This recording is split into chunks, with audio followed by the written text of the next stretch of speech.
My uncle Joshua had a moustache and looked like Tom Selleck. He was long and toned and dark.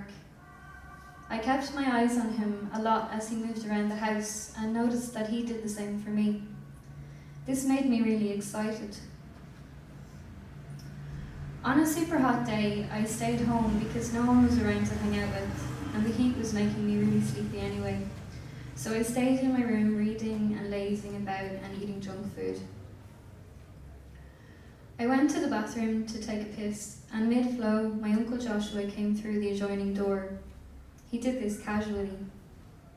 I jolted, but he started to chat, and this calmed me down. He sat on the edge of the bath.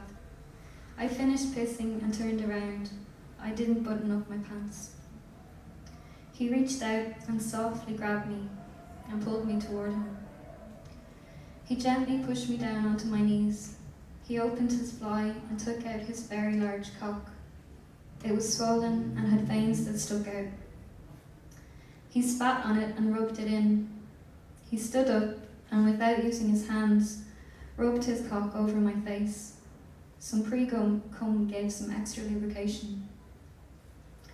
He groaned with pleasure and then started to jerk off, touching his dick a little bit on me as he did.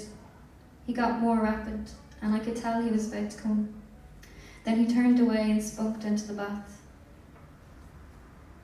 He eased me up off the floor and gently kissed me with some tongue. I think I fell in love with him when he did that. He sat back in the bath and he wet his lips slowly with his tongue. Beginning at the tip of my cock, he slid them down about as far as he could get them. He teased me with his tongue until my prick was throbbing. It was harder than I'd ever felt it. I felt like I was going to fucking explode. Then he did some heavy sucking, the best I've ever gotten even since then. So much and just the right amount of pressure. Just before I came, he pushed toward my body and put my cock all the way down his throat and sucked hard. I fucking blew my load into his lungs. For the next few days, my whole body tingled when I thought about even the smallest detail of what happened. I couldn't help being constantly overcome with excitement. We never did anything again. That was the only time. About a month later, Eric was over in my house studying for a final, and I kissed him, copying the same kind of gentle, confident forwardness I learned from my uncle. We were so tender with each other.